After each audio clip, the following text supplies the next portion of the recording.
Inilah kisah Syaurah dan Dasmita, dua sahabat yang sama-sama mendalami pendidikan secara digital.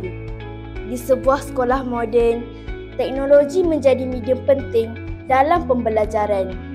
Namun, tidak semua murid tahu menggunakannya dengan bijak. Dasmita, kenapa muka awak macam orang kena tinggal tepi jalan?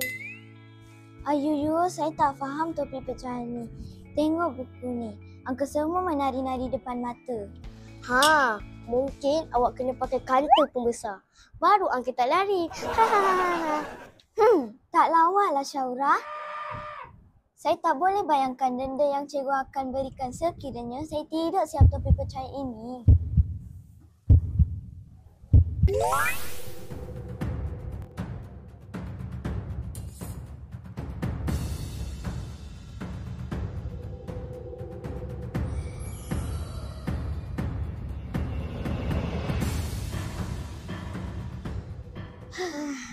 Dasmita, kenapa awak tak guna bahan digital?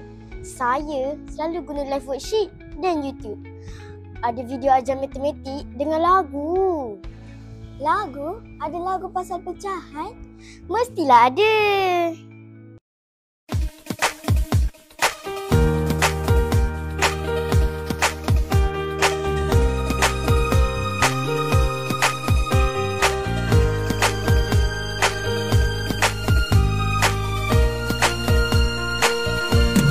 Mari kenali pecahan setara, nampak berbeza tetapi sama. Dua pecahan dibandingkan untuk menentukan jawapan. 2/4 itu setara dengan pecahan 1/2. Pengangka penyebut berbeza, bila bandingkan rupanya sama. Wah, macam lagu nak makan kek je.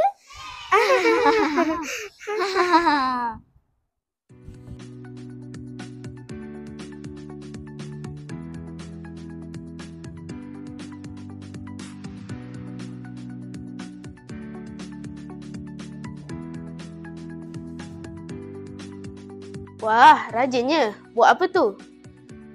Syaurah tengah ajar saya cara guna quizzes. Saya baru tahu ada latihan interaktif. Bagus Dasmita. Saya suka murid yang rajin belajar. Cikgu, saya suka belajar menggunakan bahan digital. Tapi kalau boleh, yang ada permainan mesti lagi menarik. Bagus.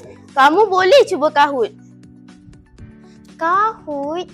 Nama dia macam bunyi ayam je. Kahoot! Syaurah, awak memang ada bakat buat lawak. Tapi pastikan awak belajar juga ya. Sekarang saya sudah boleh belajar menggunakan teknologi. Memang seronok.